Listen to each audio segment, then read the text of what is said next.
Well, welcome back.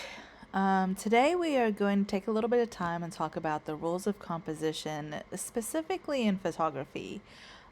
This makes sense for this class because we will be using photography to create a lot of our compositions as we kind of learn our way through Photoshop. So let's just go ahead and jump in and get right started. One of the first rules of composition is the rule of thirds. The rule of thirds says that basically that there is an imaginary grid on your photo, and your focal point is specifically on one of the four spots that the grids intersect. So this right here is the grid, and if you notice it on this photo, the head of the finch is right in one of those thirds right over here.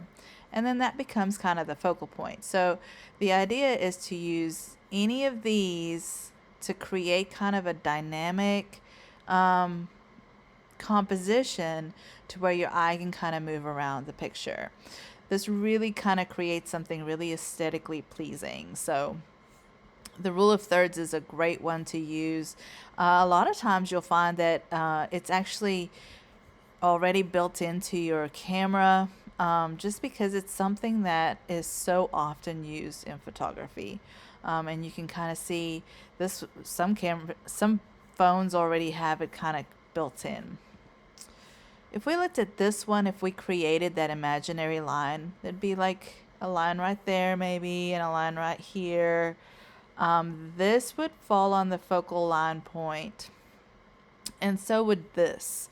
And those kind of become the focal points of this composition. And if you notice, the horizon line becomes one of those lines. So if you kind of keep your composition to those thirds, it really does create a lot of variety in your photo. So not only do you want it on the thirds, though, sometimes you like to have it centered or symmetrical. This creates a real sense of balance and stability in your composition. So if you notice, this photo is very strikingly centered and symmetrical. We have the buildings on the side. These lines right there are pretty much exactly the same on both sides. Both of these lines are the same. And not only is it symmetrical horizontally, it's also pretty symmetrical vertically, which really creates this really aesthetically pleasing look. Here's another one that's very symmetrical. And again, not only symmetrical horizontally, but pretty symmetrical vertically. And you can even tell that there is symmetry in the colors. We have these beautiful browns and golden colors over there, and then the same over here. So that creates a really stable, aesthetically pleasing photo. So you can see that even if you don't use the rule of thirds, like this is not at all using the rule of thirds, it can be really a really strong composition if it's symmetrically balanced. Now sometimes compositions may not be fully symmetrical, but they can still be really balanced. And if you notice on this one, it's pretty balanced vertically. So if you were to cut a line right through the middle over here, this side and this side are symmetrical. And even looking into the water, it has that, it's got a reflection from the sky, so it's almost the same. And that creates a real sense of stability and well-being, and really becomes a really strong composition. The next sort of rule of composition is foreground and adding interest and depth. So a lot of times when you see some photos taken, it's always nice to kind of have something in the front to look at. So the idea is that you can come over here and you can kind of look at all of these details, and it gives you some really good context of the whole, picture and the landscape. But then your eye can kind of move around and see all the outside here and the sky. So not only is it pleasing because of the colors and the symmetry in this, but it also is really nice because you can really zoom in and look at some of the great detail, and it gives you context of where it is. So here's another one where we really have some depth in here. So this is more of kind of it's called an atmospheric depth. And so you start here in the beginning and you see these really lovely flowers, and they kind of give you context to this landscape, right? And it kind of gives you a focal point to look at. But then as you go a little further, you can see that with the atmospheric depth, you have kind of a fading of the background. So you have really saturated colors here. As you move a little further, they're a little more faded, and then they fade as even more as they go into the background. This kind of gives you a depth perception into the picture. And another thing you'll notice too is that not everything is fully in focus. This right here is in focus, but if you go a little further out, you'll notice that this kind of gets a little more blurry, and this becomes just a suggestion in the background. So this creates a lot of depth and interest into your photo. And it's kind of the same as the one before. These are really in focus, and it helps you kind of have something to really look at. And then if you look further on, it kind of goes a little blurry. The next one we're going to talk about is a frame within a frame. Now, a frame within a frame can be made man-made, or it could be nature-made. And really what it does is it brings your eye in and focuses something that you want to really create as your focal point. And it kind of frames it in a way that it brings it into your view. So, for example, this one, it almost looks like the photographer was looking out of maybe a window of some sort. And you can tell that there's a big difference from this side, right, to this side. And so what he did was he kind of used this frame to literally frame out these mountains. Another one is this beautiful photo. And if you notice, this arch right here has created almost a natural frame to bring this person into focus. And it's not only the arch right here, but it's also the light that it creates on the floor. And you'll notice it kind of created this really nice focal point, and framed out this person so that this person became the focal point. So yes, we see all these dark pieces over here, but they're not really what's in focus. This is in focus. And if you notice, as an added bonus, this is actually on one of those third lines in here, if you look in the rule of thirds. Very nice photo. This one is another one of those that, although we don't really have a frame per se, these buildings are kind of creating some visual interest pointing towards this airplane in the sky. And as you notice, you start kind of dark at the bottom and you go lighter, creating kind of a visual point right at the top. So even though there's not a specific frame, it's still creating a focal point, which is the airplane. This is a example of a frame in nature. This one is a gorgeous area, looks like a nice landscape. And it's really well framed out by these trees. And if you notice, the trees are real dark in the beginning, and it kind of brings your eye into this area right here where you can see some great atmospheric depth, but also just kind of creates a really nice focal point right here in the middle. Great way to frame out an area. Okay, the next rule that we're going to talk about is patterns and textures. Patterns and textures can add so much visual interest to a composition. This photo is a great example of patterns and textures.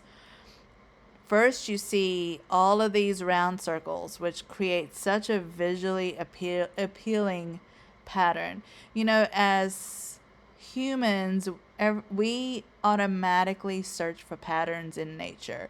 We search for patterns in things, and then inside those patterns, looking at all of these interesting details and differences really does create something really aesthetically pleasing to the human mind. So not only do we have all of these wonderful patterns of circles, but we also have this great texture that's kind of in this wood, and it just makes you want to go there and feel it. So texture and pattern really create something nice. Here's another great example of some pattern. This is a building with windows, and these windows are very aesthetically pleasing, but what makes them even better is that there are a couple here where you can kind of say, oh, there's like a plant in there, and this one has a curtain. So they're not all exactly the same, and it kind of helps your eye move through the composition.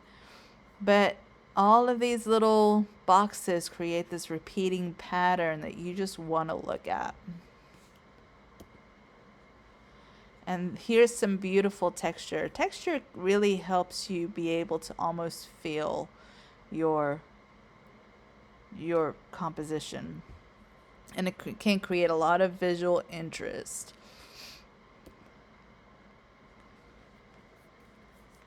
All right, the next one we're going to talk about is lines and diagonals. So a lot of times lines can be used to create a focal point, to create visual interest, to create some dynamic feeling and movement in your piece.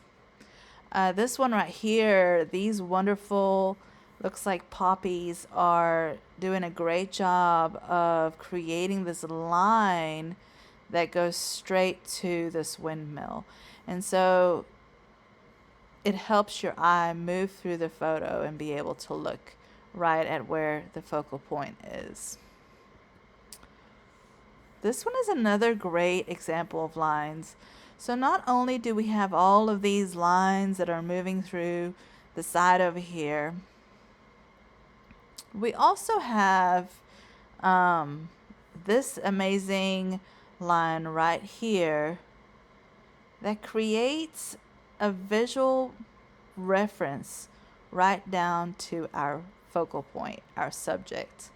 So all of these lines are allowing our eye to move right to where the artist really wants us to look, which is right here at this subject. So a great use of line on this with these diagonal lines. Now lines don't have to only be diagonal. They can also be curved. This is a great example of some curved lines. And it creates a lot of visual interest and movement in the picture and helps your eye really kind of move with the photo.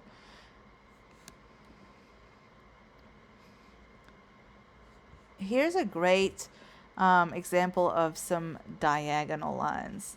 Now these lines all kind of converge in this little spots over here that becomes the, one of the kind of energy spots. And the one thing that happens when you have the diagonal lines like this and the triangles is that they really create a lot of movement and energy in your photo. So this is a great example of that. You have these lines that are coming down from the light posts, from the fence, from the sidewalk. Lots of great lines there. Now these lines aren't necessarily like pointing right to our focal point, but what they do is that they create kind of a different feel towards our subject. So this diagonal line and this diagonal line help your eye move straight to who you want to look at, which is your subject right here. She's the only thing that's up and down besides your windows, so it really does bring the focus to her. Here's another great photo of some diagonal lines. The one thing about diagonal lines is that they can really create a lot of movement in your composition. Now, the artist could have chose to take this picture in any form or fashion, but they specifically chose to take this picture where the lines were kind of moving to the side. So not only are these lines moving and diagonal, but if you notice, this is kind of the only thing that's happening here. So we have all of these pieces that are yellow crops that create this kind of movement in here, and then brings our focal point to this one piece that is kind of against the grain. So it's a really nice composition.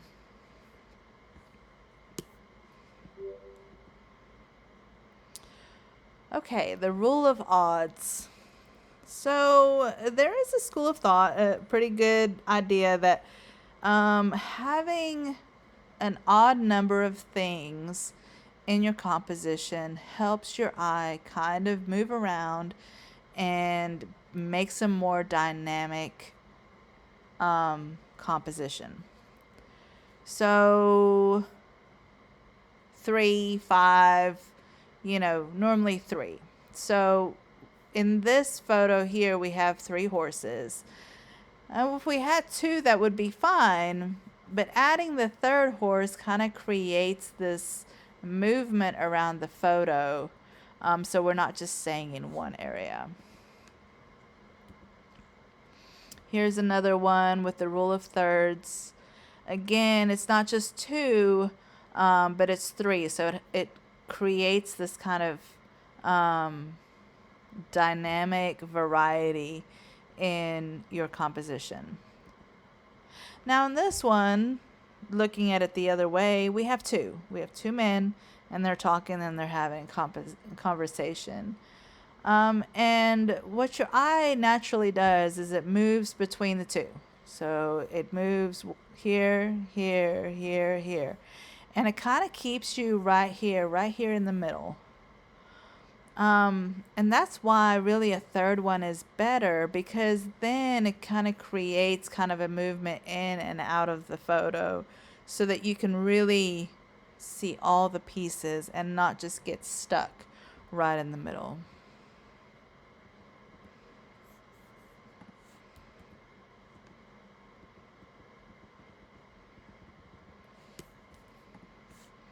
All right.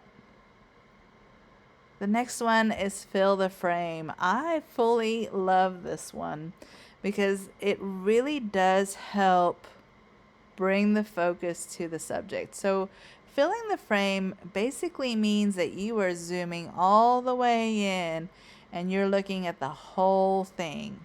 So with this one, with this gentleman, the artist has taken his camera and he's zoomed all the way in and has focused in on pretty much this man's eyes. and everything else kind of becomes a little blurry. And so what you really get to do is you really get to enjoy this photo. You get to look at all the wrinkles and all the things and the skin, and you really get to appreciate what is in this picture. You kind of, all the background just kind of disappears, and you just look at the one thing. So really zooming in and filling the entire frame with your photo really makes a huge difference. Here's another great example of that. Everything's sort of out of focus except for when you get right into the middle of the flower, and then you'll see that there's some focus here. But even if you look at the green, it's just kind of a background to looking at this focal point, which is the flower.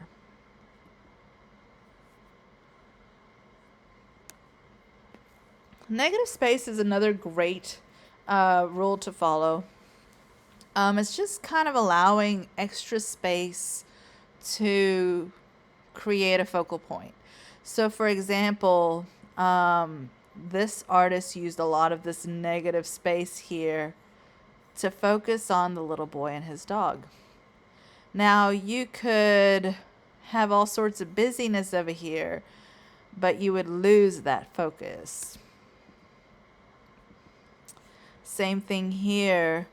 The artist used some of this negative space, some of this light to create the focal point, which is this gentleman right here.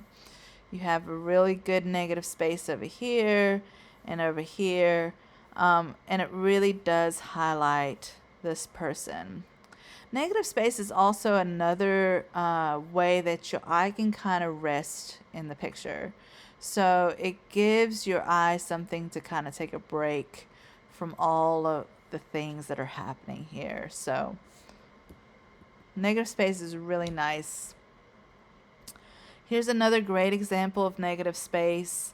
This woman is sitting over here on the bench. But what is so nice about this is that you have all of this white wall. It's really clean. It's not cluttered. You don't have a bunch of people walking around her. It's just her. And so what happens is when you have all of this negative space and she is the only dark figure in here, it really helps bring the focus to her. Great use of negative space. Along the same vein is simplicity and minimalism. So kind of going from that same idea of like you don't really have anything else cluttering up the picture, it really brings your focus into what the artist really wants to bring you to, which, so for this one, we have this one green leaf. Now, the artist could have chose any way to take this photo, but what happens when you really want to simplify it down and bring it down to its bare bones is you really bring this into focus. Here's another great example of that. Just really simplifying the whole photo to really where there's really only one focal point, and that's this bird. Here's another one where the artist chose to just have the bats. And there's 3 different colors and they're really simple on a simple background. But what that does is it really brings the focus to these, which is the product that they're trying to sell. Here's another one where we have this incredible depth of field where we have a blurred out front and back. And all we have is this one pine cone. Now, if everything was in focus, it would be really hard and probably wouldn't be a very exciting picture. But because we have this really intense depth of field, it really does bring the focus to what the artist really wants you to look at. Here's another great example.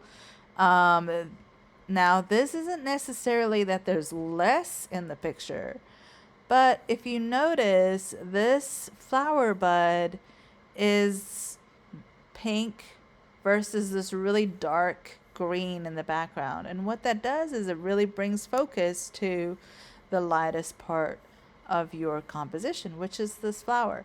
So a great use of simplicity and minimalism to bring your focus right to the flower. Another great use is point of view. Um, so a lot of times people can kind of get stuck in this rut of like using the same level to take your photo. You always using, it at eye level, or you're always using it from a certain viewpoint. Changing your point of view kind of changes things up a little bit. So this is a great example of that. This artist chose to take this picture kind of looking from like an ant's point of view.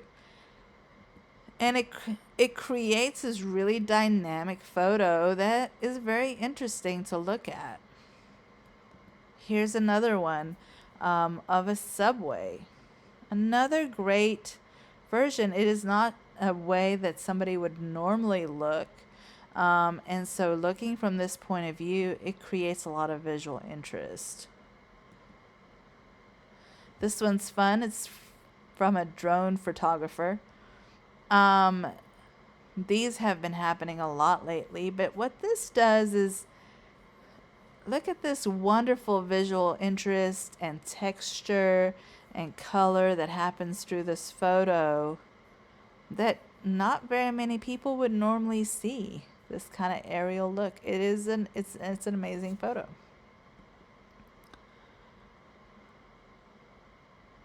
This is another great option here.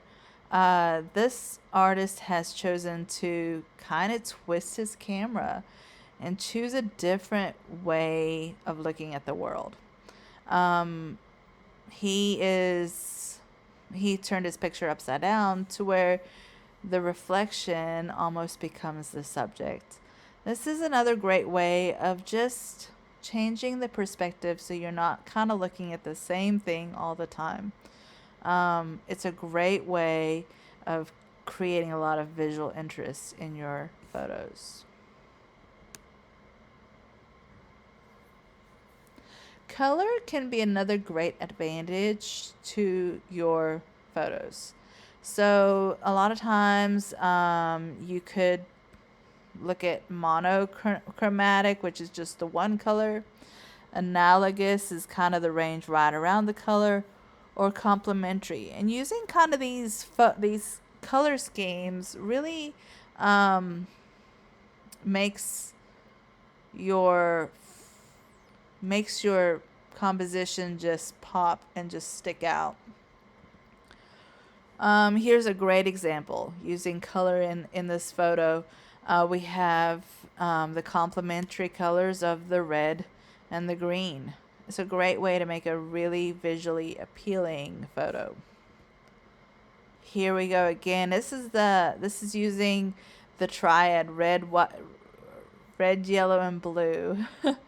And it's a great way to kind of bring the focal point to where you want to look at it, and also makes it very visually appealing. This one has those the monochromatic colors, and it's very, very beautiful in the fact that it all kind of looks the same, and it creates a very visually stunning piece. There's even a little bit of complementary colors in here as you look, because we have the green with the purple, but mostly it's the monochromatic. This is another great use of color. If you notice, this is really using the red, yellow, and blue. Even though most of the picture is yellow, the use of these colors really makes this picture just pop and stand out. Great looking picture. All right, one of the next rules is in regards to movement and direction. So kind of one of the schools of thought is that when you are taking a photo or something, or designing something, you really want to allow for room for the movement to go into the photo, not necessarily out of the photo. So in this picture here, we have a runner. So she's got a lot of movement with her already, and she's moving in a direction. Now this photo would look a whole lot different if our runner was, say, over here, because she would be running out of the photo. But this one, she's running into the photo, and so is all of these lines. And so what it does is it helps you look into the photo. This is another one. If we look at this boat is moving into the photo. Now, if we had the boat over here, it wouldn't look nearly as visually appealing going out of the photo, because then the man and the dog would both be looking out of the photo and it would be moving out of the photo. So what this does is it kind of gives the subject some room to move into the photo, and it keeps the viewer's eye engaged inside the photo. Here's another great one. We have our dog, and he's looking into the photo. Now, if he was over here, his face would be facing out of the photo, and it would take the viewer's eye right out. But as they're looking into the photo, it gives him some space over here to kind of see that where he's going. It makes a big difference. Another school of thought is the idea of the movement of left to right. The idea is that our minds kind of already kind of move that way. And I would think that it would be coming from the idea of reading left to right. So it may be something different in other cultures. I'm not sure. But the idea is our brain automatically kind of reads left to right. So we want to see things moving left to right. So the movement kind of this way is a visually appealing movement. Here's another one. We have this motocross bike here, but most of the action is kind of happening over here, right? And it's kind of starting over here and happening, and then it's going left to right, bringing you right back to our subject right here. It's a great use of movement and direction in a photo. All right, balanced elements. So the idea is that if you have different pieces of things in your composition, you want to make sure that they sort of balance each other out. So in this composition, we have this wonderful dead piece of wood right here, but it's really by itself for the most part, except for it's nicely complemented and balanced by this piece right here. Excuse me. So balance can happen in a lot of different ways. Balance can happen with colors. Balance can happen with things taking up space in the area, with size, with kind of a heaviness on each side. But really you want your picture to be balanced for the most part. So this one here is a great example. This picture is not only balanced top to bottom and side to side, but it's also balanced right here kind of in the middle. Also a great example of a centered and symmetrical photo. It creates a lot of stability, and it feels very comfortable for the viewer.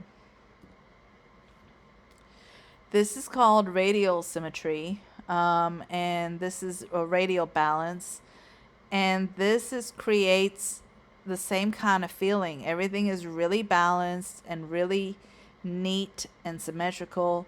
And it creates a feeling of calm and just a visual balance. Okay, this is the next one that we're going to talk about is juxtaposition. So juxtaposition is kind of this feeling of like two very opposing forces, right? So in this picture, we have the juxtaposition of the Prada eyewear versus uh, what looks like a homeless man.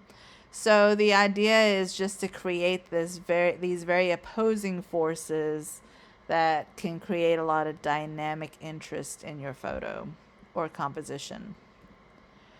Here's another one. This kind of brings the focal point right to um, I guess it's blue penguin.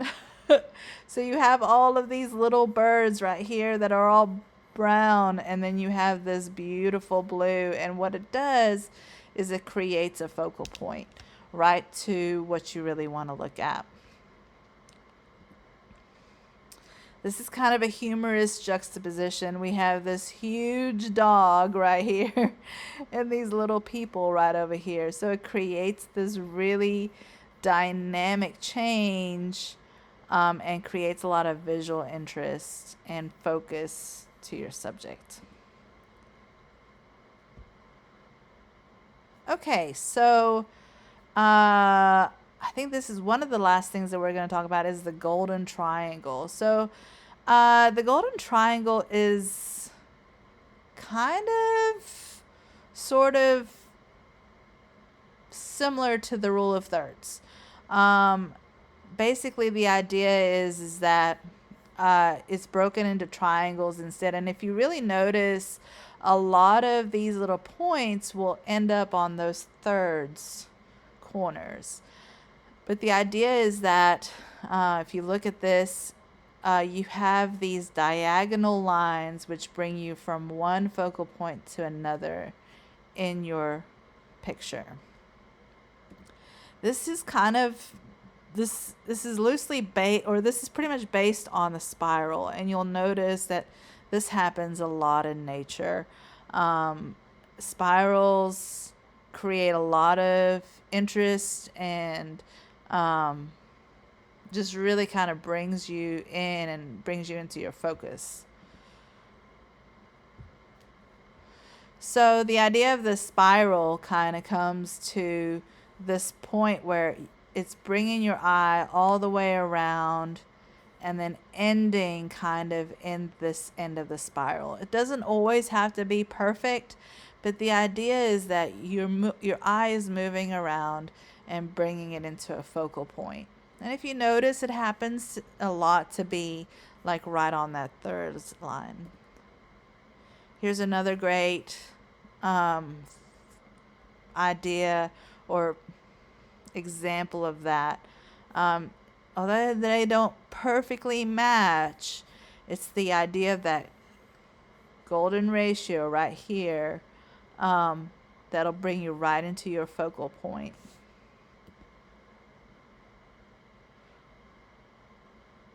There's another great example.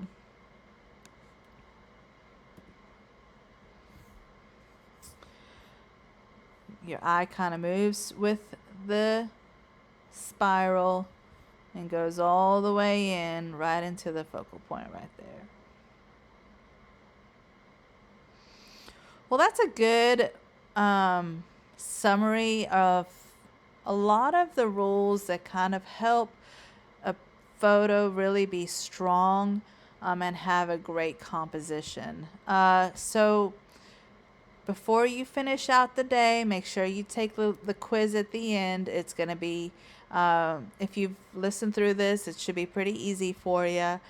And my hope is as we take some photos for this class to use in our editing, that these kind of come to mind to you and that you use these as you move forward. Well, good luck on your quiz, and we'll get started on the next project soon.